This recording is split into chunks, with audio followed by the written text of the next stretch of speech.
We're 30 minutes early, but it's really 90 minutes early for Paul. 90 minutes early. Why is that? Because you're an hour behind. I can't do math at this time in the morning. Jesus. Oh, did he just freeze? This is beautiful. I hope he hits.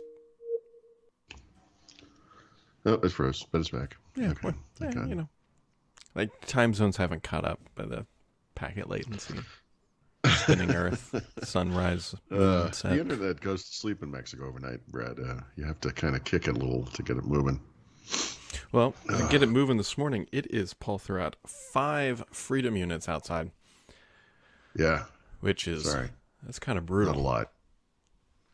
You'll be happy to know the temperature has unwaveringly been in the 70s every day here. I'll just leave it at that. Yeah. Anyways, so Microsoft made a few dollars. Yeah.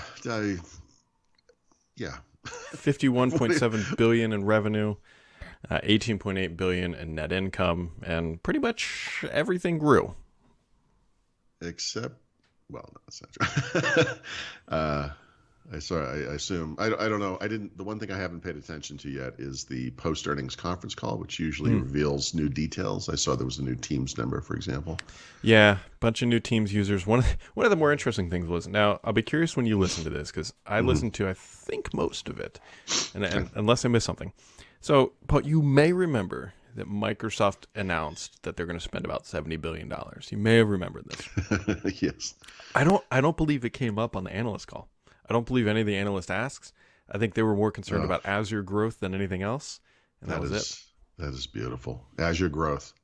I think Azure growth, if off the top of my head, was like 46%, somewhere in there. It's lower than whatever, yeah. Yeah, it's lower than the 70s it was 2 years ago. So everyone's like, oh my God. Guys, Azure's like almost 20 years old now, right? Yeah. 15 years, somewhere in there. I mean, give it a rest. I'm sure that's what you're referring. I'm sure that's what they were questioning. Do you have any concerns? You're only growing at 40%, 46% year over year. Listen, all over this earnings statement, Microsoft, I always complain about this, certainly cherry picks the data they provide, right? We know this. But you know what I see everywhere with one notable exception? Double-digit growth. Yeah. Everywhere. Their major business units grew 26, 15, 19% respectively. Azure, like I said, 46%. Server and cloud services revenue up 29%. Enterprise mobility install base, 28%. Windows, Windows, 25% from PC makers. Xbox content and services, 10%. Office, commercial, 14%. Office consumer, 15%. Microsoft 365 consumer subscriber base, 19%. The only one that's a single digit, Brad, Surface. I was trying to look it up because we talked about at the end of the yesterday. Yeah, was it going to be over 2 billion? So they don't actually, at least not in the slides that I'm looking at right now, explicitly say 2 point whatever. But it was an 8% growth, which should be. So it has to have been over. It's year over year, so it was 8% over last year. There you go. So whatever. So 2.16, whatever that is. A lot of dollars. No, that's good. But here's the fascinating thing about Surface to me, right? I think we care most about this part of the company, more personal computing, right? Xbox, Surface, Windows. I mean, Office is interesting too, and that's whatever. But Surface. So Surface had in the fall a major product update, right? They updated all of their major products except for one. And that one was Surface Laptop. So which product sold best in the quarter, according to Microsoft? We never really know. We don't get numbers. Yeah. Surface Laptop. Yeah, they didn't call out the Laptop Studio. They didn't call out... No, they called out Laptop. The only major product they have that they did not update. That's fascinating. Are you telling me, Paul Thurrott, that the consumers have spoken and that all they really want is just a laptop? You saw me drinking. You have to be careful. So I was going for the jugular on that one. The funny thing about this, I don't know, but interesting maybe, is, when Microsoft finally came out with the laptop, I know how we had humor about that, right? Mm-hmm. X number of years into the Surface era, they've created this innovative new computer type. It's called, wait for it, a laptop. Mm-hmm. My kind of take on this was they needed the laptop. They need the MacBook Air. They need that mainstream consumer product that will outsell everything else combined and be, fairly within confines of the product line, fairly easy and inexpensive to make. And this will become the bread and butter product, and then they can kind of innovate elsewhere. Mm-hmm. But, the weird thing is Surface Laptop has never sold particularly well. We don't have a lot of data from Microsoft or elsewhere, but, AdDuplex, they do it less and less these days. But when they were doing their roundup of what Surface devices were out in the world, laptop was always near the bottom. It was above things like Surface Book, but it was not the big seller. The big seller was always the tablets, the Pro line, and then the Go line. And that never made sense to me. I think Surface Laptop is a beautiful product. It's 13 and 15-inch versions. It's a laptop. I get that, but I mean, I just think it's beautiful. I don't understand why it's never done better. So I don't know. I guess I'm glad. I don't know if I'm glad to see it, whatever. But it's weird to me this was never called out before. Yep. They've made some missteps, right? We know that. The AMD processors have always been a gen behind. Yada yada yada. But I guess I'm glad. I guess I'll just say I'm glad about it. It's what I've always expected and what I think the product deserves. If that makes sense. Yep. Other notable things. Was it during the earnings call? I can't even remember at this point. But they came out and said that Halo Infinite had 20 million players played the title, and also that Forza Horizon 5 had 18 million. So yeah, okay, interesting. So some actual hard numbers there. Mm-hmm.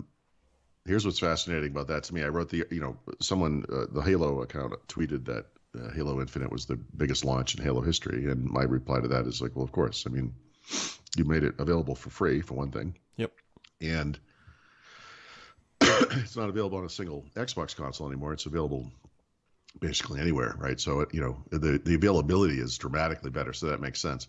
But Forza, which does not benefit from those two things, a little bit, I guess, from cross-platform, but is right up there. Mm-hmm. Forza is a force of nature. It's kind of interesting. You would assume after all these years and after, two pretty lackluster sequels, frankly, the last two Halos, Halo Infinite was, and then, they delayed it and to make sure it was right where it needed to be. You would think that it's going to do well, but for Forza to be that close to it, I mean, Forza, I think would have, I wonder if that was part of the free thing. Like it might be embarrassed. Like Forza's great. Like everyone loves Forza, we get it. But you kind of need Halo is the, it's the tent pole there, right? You need that one to dominate. I wonder if the free multiplayer wasn't part of a gamble to make these things a little more even, Yeah, potentially. And they're also doing really heavy on the microtransactions on that multiplayer side. And so. Great. Yeah. No, I love that. Because, that's how they get you. Every time. Every time. Anyways, just a blockbuster quarter for Microsoft. I mean, that $51.7 billion, that's huge for them. Huge for anybody. I mean, let's be honest. Yeah, I know. And the look, I'm not a financial analyst. I have to keep qualifying everything I say about money. But following Microsoft for all these years, the one thing I remember is during the Balmer years, the stock price stuck at $30 basically. Mm-hmm. And I don't mean for like a month. I mean for like 10 years. Yeah. Right. So now Microsoft is the second most valuable company in the world. The other notable thing about Microsoft is for some period of time, this I don't remember exactly, but in fairly recent years, Microsoft would make roughly $30 billion a quarter, mm-hmm. 30 to 35. Each of the business units would make roughly $11 billion. We are in a place now where it's just $52 billion in revenues. Yeah. Right. Business units that delivered 18.3, 17.5, and 15.9 billion. This is massive growth. And we joked about this a little bit yesterday, but thank God for the pandemic, I guess, because this skyrocketing just continues. It's crazy. It is. And the craziness will continue because, Apple's earnings are Thursday. And then Amazon probably right after that. I could probably maybe find that out with the power of the the interwebs. Or not. Google's got to be in there somewhere, Alphabet, right? So I typed in, and this is on Bing, which was my first mistake. I typed in Apple earnings date, and it has this giant, like Thursday, January 27th, 2022. So I changed Apple to Amazon. Doesn't do it. Oh, did it now. Okay. Didn't do it before. Either way, February 3rd. So that would be next February week. 3rd. Okay. I wonder when Google is. Because Google's got to be right in there. Alphabet is the thing you got to search for. But February 1st. February 1st. There you go. Topsy-turvy fun time. There you go. Little dollar dues to start your, I was going to say Tuesday. But it's not really Tuesday. Tuesday is Wednesday. Oh, man.